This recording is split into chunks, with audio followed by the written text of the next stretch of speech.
అతను గజ దొంగ, మోస్ట్ వాంటెడ్. ఆ కేటుగాడి కన్ను పడిందంటే ఇల్లు గుల్లవ్వాల్సిందే. ఇళ్ల చోరీలో సెంచరీ కొట్టాడు. కార్లు దొంగిలించి ఉడాయిస్తుంటాడు. జైలుకి వెళ్లడం, తిరిగి రావడం, మళ్లీ చోరీలు చేయడం అతనికి మామూలే. అతను నడిపిస్తున్న గ్యాంగ్ విశాఖ క్రైమ్ పోలీసుల ఉచ్చులో చిక్కింది.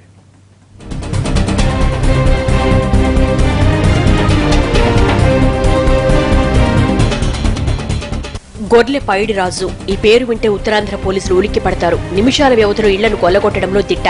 ఒకటి కాదు, రెండు కాదు. ఈ ఖతర్నాక్ పైడిరాజు ఖాతాలో 100కు పైగా దొంగతనం కేసులున్నాయి. విజయనగరం జిల్లాకు చెందిన పైడిరాజు జీవితం నేర ప్రవృత్తితో ముడిపడి ఉంది. క్రైమ్ రికార్డ్స్ లో సస్పెక్ట్ షీట్ ఉంది. విశాఖపట్నం, హైదరాబాద్, బంజారాహిల్స్ పిఎస్ల పరిధిలో పలు కేసులున్నాయి. వేసవి సీజన్ ప్రారంభంలో దొంగతనాలు ప్రారంభిస్తాడు. ఇంటిల్లపాది ఊరెళ్లారని తెలిసిందంటే అంతే సంగతులు. ఇతని పెట్టుబడంతా ఓ ఐరన్ రాడ్, స్క్రూ డ్రైవర్. సెలవుల్లో మాత్రమే చోరీ చేసే పైడిరాజు మిగతా రోజులు హాలిడేస్ ఎంజాయ్ చేస్తాడు.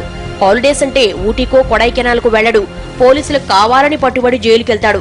జైల్లో ప్రతిసారి కొత్త పరిచయాలు చేసుకుని వారితో ముఠా తయారు చేసి మళ్లీ ఇళ్లను దోచేస్తాడు. ఈ ఏడాది మార్చి నుంచి విశాఖలో ఇళ్ల చోరీలు ఎక్కువయ్యాయి.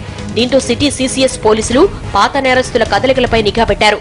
సస్పెక్ట్ షీట్ ఉన్న పైడిరాజుపై నిఘా పెట్టారు. అయితే ఉచ్చు బిగుసుకుంటుందని తెలియక కొట్టేసిన బైక్ పై పైడిరాజు సిటీ శివార్లో షికార్లు కొడుతూ దొరికిపోయాడు. వీడు మోటార్ సైకిల్ మీద వస్తుండగా పట్టుకొని వాడి దగ్గర నుండి కొంత ఆస్తి, బంగారం చైను, నల్లపూసల దండ రికవరీ చేశారు.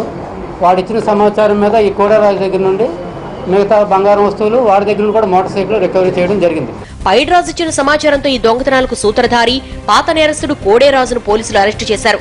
వైజాగ్ సెంట్రల్ జైల్లో సీనియర్ నేరస్తుడైన కోడేరాజుకు పైడిరాజుతో పరిచయం ఏర్పడింది. జైలు నుంచి విడుదలైన తర్వాత జాయింట్ వెంచర్లో చోరీలు మొదలుపెట్టారు. పైడిరాజు కొట్టుకొస్తే కోడరాజు అమ్మి సొమ్ము చేసేవాడు. ఇద్దరిని అదుపులోకి తీసుకుని 17 తులాల బంగారం, 20,000 నగదు, 2 బైకులు స్వాధీనం చేసుకున్నారు.